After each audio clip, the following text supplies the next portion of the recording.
Regular గా కాకుండా routine కి భిన్నంగా ఉన్నారని ఆలోచిస్తున్నారా? టేస్ట్ ఆఫ్ ఇండియాలో ఇదొక బెస్ట్ కల్చర్ కదండి.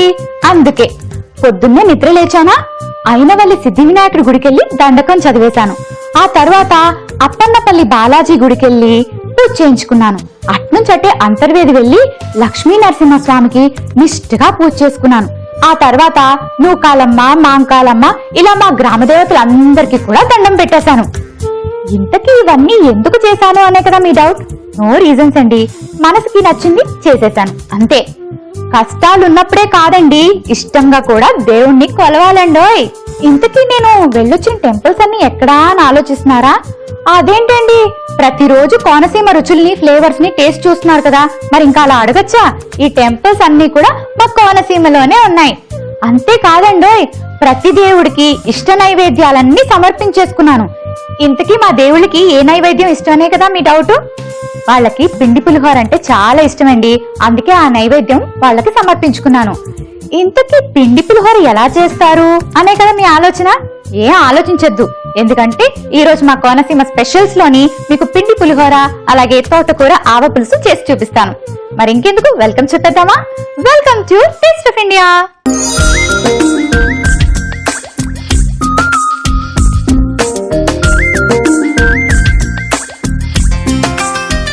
మరి పిండి పులిహోర తయారు చేయడం ఎలాగో నేర్పిస్తాను. ఇంతకీ పిండి పులిహోరకి మామూలు పులిహోరకి తేడా ఏముంటది? రెండు ఒకటే కదా, పేర్లు వేరా అని అనుకుంటున్నారా? కాదండి, మన టేస్ట్ ఆఫ్ ఇండియాలో కోనసీమ స్పెషల్స్ లో పరిచయం చేస్తున్నావు అంటే పిండి పులిహోర అనగానే ఏదో డిఫరెన్స్ ఉండే ఉంటది కదా. మరి ఆ డిఫరెన్స్ ఏంటో తెలియాలంటే మీరు మొత్తం ప్రొసీజర్ చూడాల్సిందే. అన్ని ముందే చెప్పేస్తానా ఏంటి? సరే మరి స్టార్ట్ చేయనా?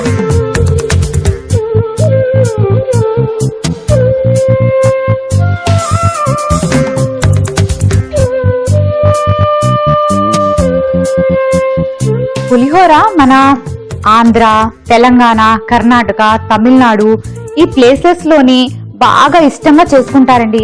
ఎస్పెషలీ పండగ వచ్చింది అంటే ప్రతి ఇంట్లో పులిహోర చేయడం కంపల్సరీ. అంతేకాదు, మనం గుడికి వెళ్తాం కదా, ప్రసాదంగా కూడా పులిహోర తప్పనిసరిగా పెడతారు. గుళ్ళో అప్పటికే దేవుడి దర్శనానికి చాలాసేపు వెయిట్ చేస్తాము, అయినా మళ్ళీ పులిహోర కోసం క్యూలో నిలబడతాం, అంతేనా? సో మరి ఇప్పుడు నేను నూనె వేసుకున్నాను. సో మరి ఓపిక లేకపోయినా క్యూలో నిలబడి పులిహోర ప్యాకెట్ కొనుక్కొని ఆ ప్రసాదాన్ని మనం తింటాం. సో నూనె వేడెక్కాక ఆవాలు వేసుకుంటున్నాను. ఆ తర్వాత కాస్త జీలకర్ర, ఆ తర్వాత కొంచెం మినపప్పు. ఇప్పుడు శనగపప్పు వేసుకుంటున్నాను. ఈ మినపప్పు, శనగపప్పు బాగా ఫ్రై అయ్యి పులిహోర తినేటప్పుడు పంటికి తగులుతూ ఉంటే ఎంత కమ్మగా ఉంటుందో తెలుసా పులిహోర. ఈ రెండు మాత్రం మెయిన్ అండి, వాటిని జాగ్రత్తగా కలుపుకోవాలి, కొంచెం మాడిన టేస్ట్ పాడైపోతుంది. ఆ తర్వాత కొంచెం ఎండుమిరపకాయలు వేసుకుంటున్నాను. ఆ తర్వాత కొంచెం హింగ్ అంటారు. హింగ్ ఎక్కువ వేసుకోకండి, మళ్ళీ మీకు టేస్ట్ నచ్చకపోవచ్చు. కొంచెం వేసుకుంటే బాగుంటుంది, అది కూడా డైజెషన్ కి చాలా హెల్ప్ చేస్తుంది. ఇప్పుడు సాల్ట్ వేసుకుంటున్నాను. ఇప్పుడు కాస్త కరివేపాకు వేసుకుంటున్నాను.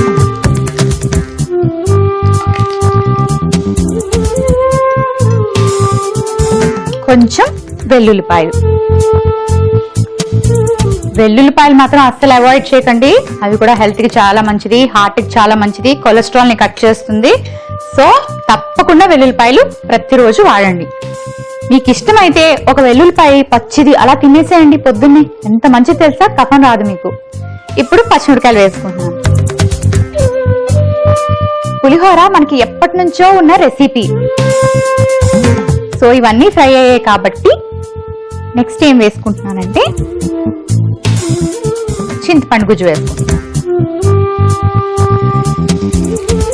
కాస్త ఎక్కువే వేయాలండి, ఎందుకో చెప్పనా, పుల్లగా ఉంటుంది కదా పులిహోర అంటే, కాబట్టి కొంచెం ఎక్కువ చింతపండే వేసుకోవాలి. మరి ఇది వేసుకున్నాను కదా, ఇది కాస్త బాయిల్ అవ్వాలి కాబట్టి మూత పెట్టుకుంటున్నాను. ఇప్పుడు ఈ స్టవ్ తో పని ఉందండి, అదేంటంటే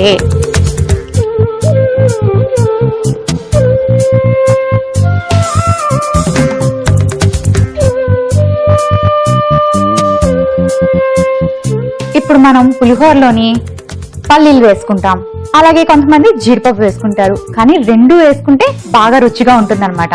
అందుకే నేను నా పిండి పులిహోరలోని రెండు వేసుకుంటున్నాను. మనం వేయాలంటే కాస్త దాన్ని ఫ్రై చేసాం అనుకోండి, పచ్చిదనం లేకుండా టేస్టీగా ఉంటది. అందుకే ఒక 2 స్పూన్లు నూనె వేసుకొని ఇప్పుడు నేను కొంచెం పల్లీలు వేసుకుంటున్నాను. అలాగే కాస్త జీడిపప్పు కూడా వేసుకున్నాను. పల్లీలండి పిల్లలు స్కూల్ నుంచి వచ్చి ఏదైనా టిఫిన్ చేసి పెట్టు, లేకపోతే ఏదైనా స్నాక్ కావాలి అని అడుగుతూ ఉంటారు కదా. మీకు ఆ రోజు కొంచెం ఇబ్బందిగా అనిపించింది అనుకోండి, అలసిపోయారనుకోండి బాగా, అప్పుడు కొన్ని పల్లీలు తీసి అలా స్టిర్ ఫ్రై అన్నమాట, అంటే దోరగా వేయించి ఇచ్చేసేయండి. చక్కగా కూర్చొని తింటారు. అలాగే వాళ్ళ బాడీలోకి బోల్డంతా ఐరన్ కూడా వెళ్తుంది. మీకు ఇంకా ఓపిక ఉంటే కాస్త బెల్లం వేసి దాన్ని చిన్న చిన్న కేక్స్ లాగా చేసి పెట్టండి, అవి కూడా బాగుంటాయి. చిన్నప్పుడు తినే ఉంటారు కదా, మరి మీ పిల్లలు కూడా పెడితేనే కదా వాళ్ళకి ఆ రుచి తెలుస్తుంది. ఇది కాస్త ఫ్రై అవ్వాలి. అలాగే చింతపండు గుజ్జు కూడా ఉడికి దగ్గరకు అవ్వాలి. ఆయిల్ అయిపోయిందండి, దగ్గరికి వచ్చేసింది. అలాగే ఈ పల్లీలు కాజు కూడా ఫ్రై అయిపోయాయి. ఆహా, మంచి ఫ్లేవర్ వస్తుంది. సో ఇప్పుడు అసలైంది ఉంది. అదేంటంటే నేను మీకు ఇందాకటి నుంచి పిండి పులిహోర ఎలా చేయాలో చెప్తున్నాను, కానీ అసలు పిండి పులిహోరకి ఏంటి స్పెషల్ చెప్పలే కదా. మామూలుగా మనం పులిహోర ఎలా చేసుకుంటాము, ఈ బియ్యం వాడతాం చూడండి, మనం రోజు అన్నం వండుకునే బియ్యం వాడుకుంటాం. కానీ పిండి పులిహోరకి ఏం చేయాలంటే ఈ బియ్యాన్ని తడిపి నానబెట్టాలి. నానబెట్టాక కాసేపు మళ్ళీ దాన్ని ఆరబెట్టుకోవాలి. ఆరబెట్టి మిక్సీ పట్టుకోవాలి. అప్పుడు చిన్న చిన్న గుండెలాగా అవుతుంది కదా, రవ్వలాగా అవుతుంది. దాన్ని ఉడికించుకుంటే మనకి ఇలా వస్తుంది. అందుకే దీన్ని పిండి పులిహోర అన్నాం. సో ఇప్పుడు నేను పిండి పులిహోరకి కావాల్సిన అన్నం కూడా రెడీ చేసి పెట్టుకున్నాను. మరి ఈ రైస్ ని ఇందులో వేసుకుంటాను.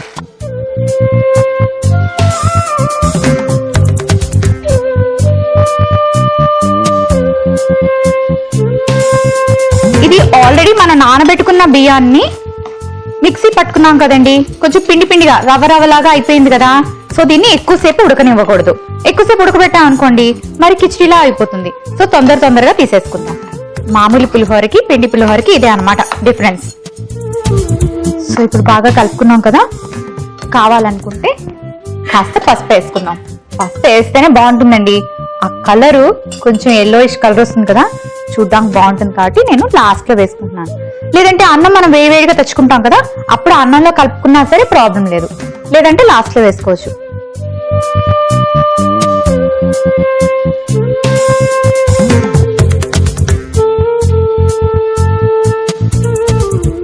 సో మరి ఇది రెడీ అయిపోయింది కాబట్టి ఇందులోని నేను ఆల్రెడీ మనం ఫ్రై చేసి పెట్టుకున్న పల్లీలు కాజు వేసుకుంటున్నాను.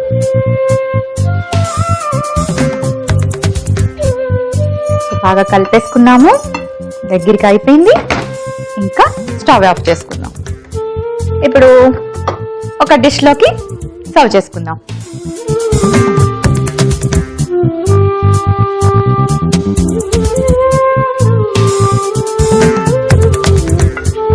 సో సర్వింగ్ డిష్ లోకి తీసేసుకున్నాను కదా. ఇప్పుడు కాస్త క్యారెట్ పెట్టుకుందాం. క్యారెట్ మనం ఎందులోనైనా గార్నిష్ చేసుకోవడానికి యూజ్ చేయొచ్చు. ఎందుకంటే క్యారెట్ హెల్త్ కి మంచిది కాబట్టి, తరచూ రెగ్యులర్ గా తినాలి కాబట్టి యూజ్ చేయాలన్నమాట. అలాగే మామూలుగా అయితే కొత్తిమీర పెట్టుకోవచ్చు, కానీ ఇందులో కరివేపాకు ఫ్లేవర్ పులిహోరలో చాలా బాగుంటుందండి. అందుకే నేను దీన్ని కరివేపాకుతో గార్నిష్ చేస్తాను. ఓకే, సో మరి పిండి పులిహోర రెడీ అయిపోయింది. దేవుడికి మనస్ఫూర్తిగా దండం పెట్టుకుంటే చాలు. ఇంకా నైవేద్యం చేయాలి అనుకుంటే ఇలా ఏదైనా సింపుల్ నైవేద్యం ఎంతో ఇష్టంగా దేవుడికి చేసి పెట్టాం అనుకోండి, మన మనసులో ఉన్న కోరికలన్నీ తీర్చి పెడతాడు. అందుకే నేను ఈరోజు పిండి పులిహోర చేశాను. మరి ఈ పిండి పులిహోరని టేస్ట్ చేసే ముందు దీనికి కావాల్సిన పదార్థాలు, తయారీ విధానం మరోసారి చూసేయండి.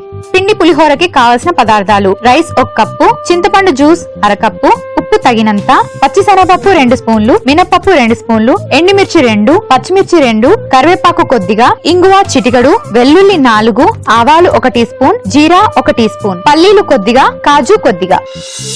పిండి పులిహోర తయారు చేసుకునే విధానం: ముందుగా పాన్ లో నూనె వేసుకుని అది వేడెక్కాక ఆవాలు, జీలకర్ర, మినపప్పు, శనగపప్పు, ఎండుమిరపకాయలు, ఇంగువ, ఉప్పు, కరివేపాకు, వెల్లుల్లి, పచ్చిమిర్చి వేసుకొని బాగా వేయించుకోవాలి. ఆ తర్వాత చింతపండు గుజ్జు వేసుకొని అది కాస్త దగ్గరికి అయ్యేదాకా ఉడికించుకోవాలి. మరో పాన్ లో నూనె వేసుకొని వేరుశనగ పలుకులు, జీడిపప్పు వేయించి పెట్టుకోవాలి. ఇప్పుడు ఉడికించుకున్న అన్నంను చింతపండు గుజ్జు మిశ్రమంలో వేసి బాగా కలిపి పసుపు వేసుకోవాలి. అది బాగా కలుపుకున్నాక చివరగా వేయించిన వేరుశనగ పలుకులు, జీడిపప్పు వేసి బాగా కలిపి సర్వింగ్ ప్లేట్ లోకి తీసుకుంటే ఎంతో రుచికరమైన పిండి పులిహోర రెడీ.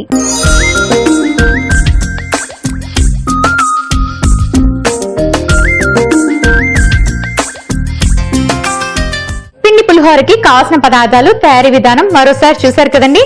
మరి ఇప్పుడు దీని టేస్ట్ చూసేద్దామా?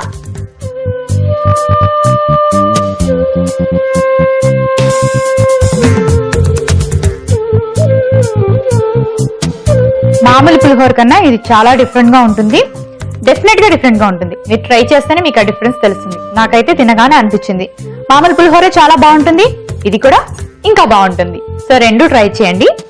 మరి ఇప్పుడైతే పిండి పులిహోర చేసి చూపించాను కదా మీకు. నెక్స్ట్ ఏం చూపిస్తానన్నాను? కరెక్ట్, తోటకూర ఆవ పులుసు. తోటకూరలో ఎన్నో రకాల వైటమిన్స్ ఉంటాయంట.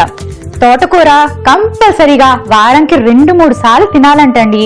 అసలు తోటకూరలో ఎన్ని రకాల విటమిన్స్ ఉంటాయి, దాన్ని ఎన్ని రకాలుగా వండుకొని తినొచ్చు, అసలు ఆ కథేంటి అంటే ఫస్ట్ మనం స్టార్ట్ చేసేసి నేను వండుతూ మీకు చెప్తూ ఉంటాను. మీరు హ్యాపీగా కూర్చొని వినేసేయండి, ఓకేనా?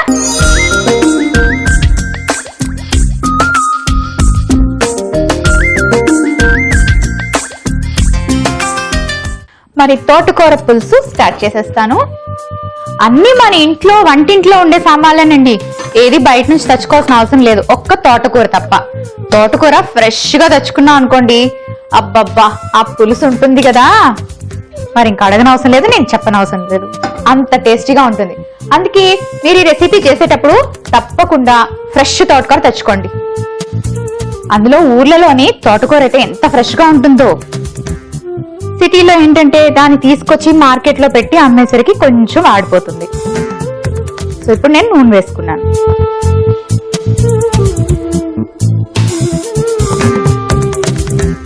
కొంచెం నూనె హీట్ ఎక్కాలి. తోటకూర గురించి చెప్తా అన్నాను కదండి. తోటకూరలోని ఉన్నన్ని వైటమిన్స్ అసలు ఏదైనా ఫుడ్ లో ఉంటుందా అని అనిపిస్తుంది. ఎందుకంటే అందులో ఐరన్ ఉందంట, calcium, phosphorus, vitamin A, vitamin B1, B2, B6, vitamin K కూడా ఉందంటండి. అసలు ఇన్ని వైటమిన్స్ ఉన్న ఫుడ్ ఏదైనా ఉంది అంటే టక్కుని చెప్పలేం, కానీ ఒక్కటైతే చెప్పగలం, అదేంటంటే తోటకూర. సో పిల్లలకి తప్పకుండా తోటకూర ఇవ్వండి.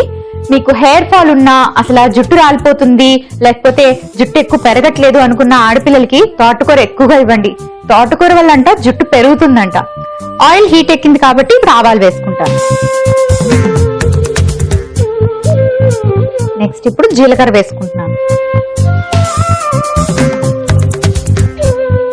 జీలకర్ర వేసుకున్నానా, మినపప్పు వేసుకున్నాను. ఇవన్నీ చెప్పాను కానీ ఇంకో విషయం మర్చిపోయానండి నేను. తోటకూర కొంటారు సరే, తింటే హెల్త్ కి మంచిది, అది కూడా కరెక్టే. కానీ తోటకూర వండేటప్పుడు మాత్రం చాలా పేషెన్స్ తో వండాలి. ఎందుకంటే అది మట్టిలోంచి, అంటే మనకి దాని చిగుళ్ళతో సహా తెంపి అమ్ముతారు కదండి. ఆ మట్టిలోని చాలా సార్లు ఏమవుతుందంటే రకరకాల పురుగులు అవి వచ్చేస్తూ ఉంటాయి. ఆకుకి జనరల్ గా పురుగు పడుతుంది కదా, అందుకే కాసేపు గోరువెచ్చని నీళ్ళలో నానబెట్టి దాన్ని 2-3 సార్లు వాష్ చేసి ఆ తర్వాత చిన్న చిన్న పీసెస్ గా కట్ చేసుకొని వండుకుంటే బాగుంటుంది. లేకపోతే హెల్త్ అల్లా పోయి లేని కొన్ని ప్రాబ్లమ్స్ వస్తాయి. మరి మినపప్పు కూడా కాస్త వేగాక మెంతులు వేసుకుంటున్నాను. పులుసు అంటే మెంతులు కంపల్సరీ, లేకపోతే ఆ టేస్ట్ రాదు. ఇప్పుడు ఎండుమిరపకాయలు,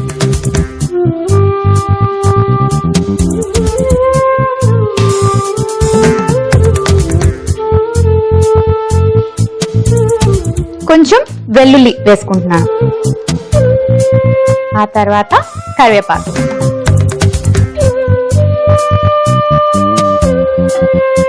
ఆ తర్వాత ఉల్లిపాయలు.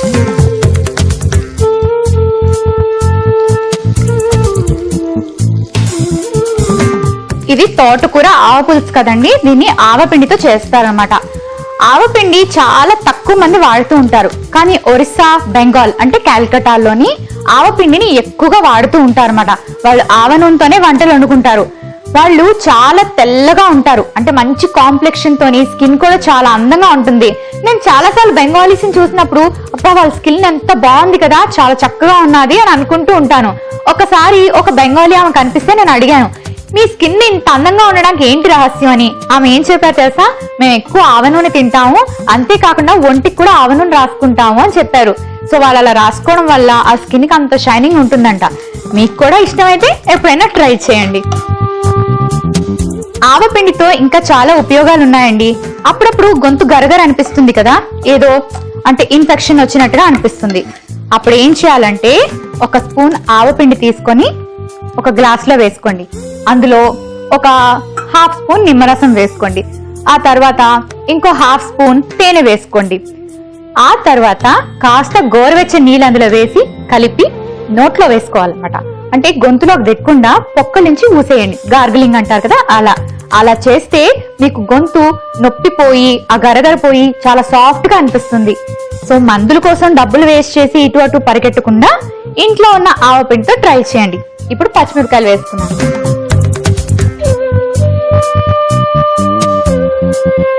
సో ఉల్లిపాయలు, పచ్చిమిరపకాయలు, మన పోపు అంతా బాగా ఫ్రై అయింది కదండి. ఇప్పుడు కాస్త ఉప్పు వేసుకుందాం.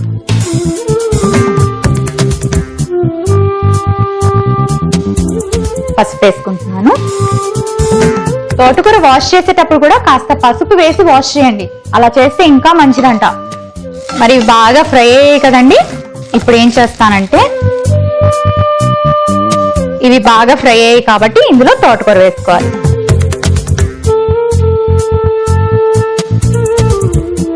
ఈ తోటకూర కాస్త ఫ్రై అవ్వాలి. వావ్, తోటకూర బాగా ఫ్రై అయిపోయింది.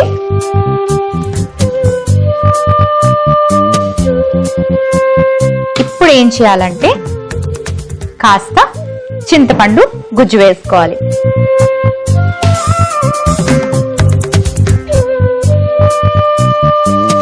చింతపండు గుజ్జు కూడా బాగా ఫ్రై అయ్యి దగ్గరగా అయింది.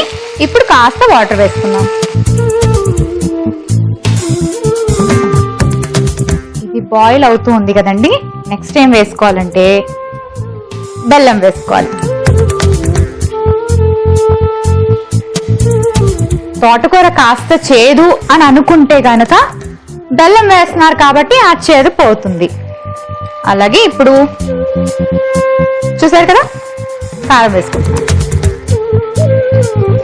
బెల్లం వేసాక కాస్త కలపాలండి, ఎందుకంటే అది ఉండలుండలుగా ఉంటుంది కదా, దాన్ని మనం కలుపుకుంటే బాగా స్ప్రెడ్ అవుతుంది. ఓకే, ఇప్పుడు ఏం వేసుకోవాలంటే ఆవపిండి, కాస్త ఆవపిండి వేసుకున్నాం. ఆవాల్లోని 2 రకాలు ఉంటాయండి, తెల్ల ఆవాలు ఉంటాయి, నల్ల ఆవాలు ఉంటాయి. మనకి ఏది కావాలన్నా వేసుకోవచ్చు, కానీ ఇలాంటి రెసిపీస్ చేసుకునేటప్పుడు తెల్ల ఆవాలు పౌడర్ చేసి వేసుకుంటే బెటర్ నల్ల ఆవాల కన్నా. ఆవపిండి వేసుకున్నాం కదండి. నెక్స్ట్ కాస్త బియ్యం పిండి వేస్తాను. ఈ బియ్యం పిండి ఏంటంటే థిక్నెస్ కోసం అన్నమాట. మరి తోటకూర పులుసు అంటే మనం టమాటోలు కూడా వేసుకోలేదు కాబట్టి పల్చుగా ఉంటుంది కదా. సో ఇలా బియ్యం పిండి వేసుకున్నాం అనుకోండి, థిక్గా గ్రేవీ లాగా వస్తుంది అనమాట.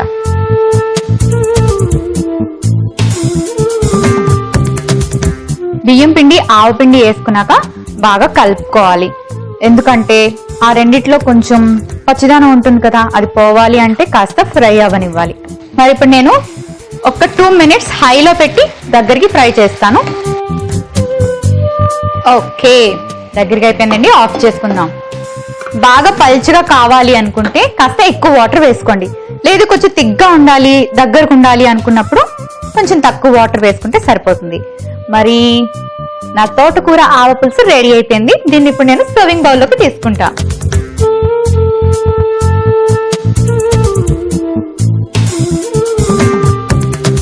సో సర్వింగ్ బౌల్లోకి వేసుకున్నాం కదండి. పులుసులకి వాటికి కాస్త కొత్తిమీరతో అలా గార్నిష్ చేస్తే ఉంటుంది కదా ఫ్లేవరు. బాబా, మీ పక్కింటోళ్ళు ఎదురింటోళ్ళు కంపల్సరీగా అడుగుతారు, ఏంటి ఈరోజు ఏంటి స్పెషల్ మీ ఇంట్లో అని అడుగుతారు, ఇలాంటి వంటకాన్ని మీ ఇంట్లో చేశారంటే. సో నా గార్నిష్ కూడా అయిపోయింది.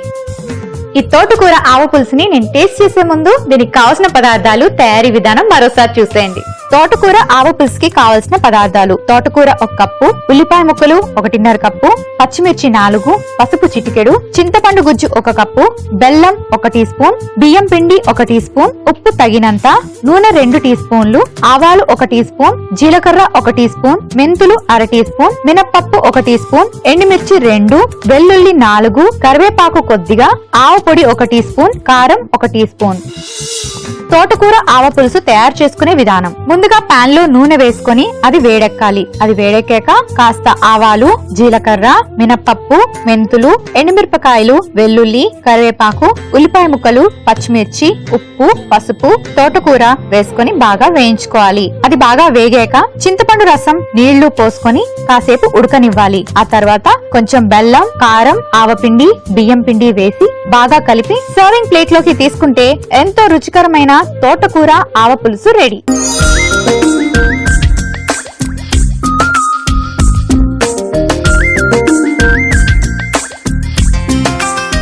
తోటకూర ఆవ పులుసుకి కావలసిన పదార్థాలు, తయారీ విధానం మరోసారి చూసారు కదండి. ఆహాహా, గుమగుమలు ఆడిపోతుంటే ఏమాత్రం వెయిట్ చేయగలను చెప్పండి. టేస్ట్ చేసేస్తాం.